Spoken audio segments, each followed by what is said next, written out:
Catus, Maximus here. Previously did a video about using little foam pads and stuff to try to dampen and quiet down the drive mechanism in noisy, cheaper 4K players.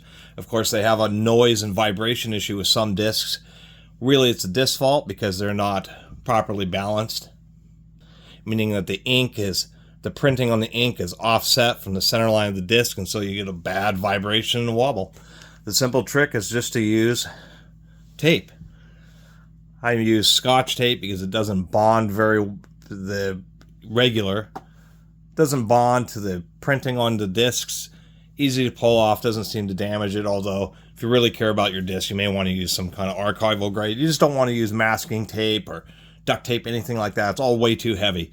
It's milligrams of weight that you're using to compensate. On this disc, we can see how close the printing is on that edge versus this edge, so the whole printing's offset, caused a horrific vibration. It's because 4K discs have such high data rates that they can spin up to 5,000 RPM. The other type of issue is discs such as this. We have one thin layer of printing here and then a whole bunch of extra thick printing here. This disc is badly off balance. Of course, this is the issue, and that does get annoying, especially during quiet passages. Only happens at the beginning of the disc when it's spinning the fastest near the inside tracks. As the disc slows down, as the head moves outwards, the disc doesn't have to spin as fast because the linear velocity as you go outwards increases. But it's definitely annoying. Other quick things to note is, like this used set that I got, I'm sure it was used and returned because of this vibrating disc. There's two axes that you have to really work with. You have to find, if it's like it's obvious on this one. I'm going to put tape on the opposite side of all this heavy ink.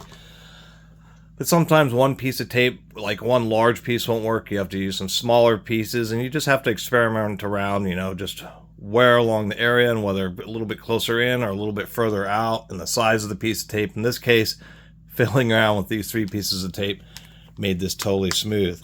We just heard how loud that sisu is. And that's a Finnish word for extreme determination and resolve. And so I'm going to take a fairly large piece of tape, and I'm just going to attach it where I think where it's most off balance, maybe right along here. I'm not going to press too hard. I'm just going to apply it lightly. And this tape sticks just well enough to not fly off in the drive, but it's not going to peel off any of the printing. So I'm going to put a little piece there. We'll see how it sounds.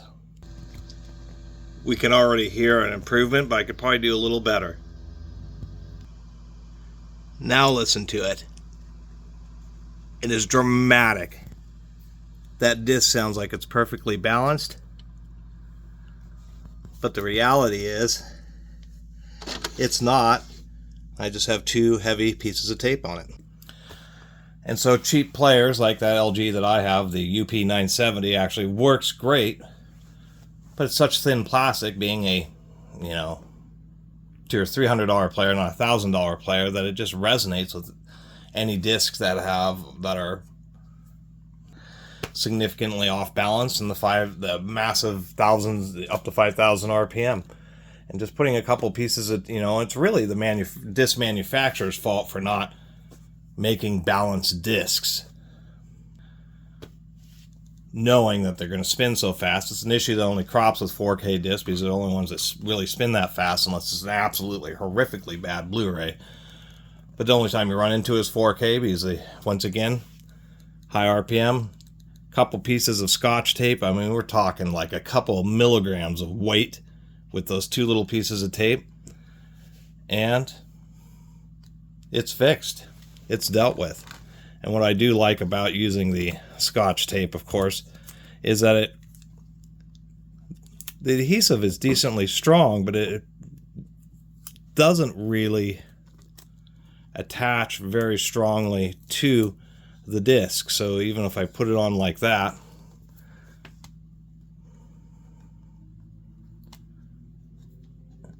whatever the ink that they use to print these discs only makes it attach lightly, so I'm not worried about damaging the disc or pulling off any of the printing using this method. I can always pull that off at basically any time.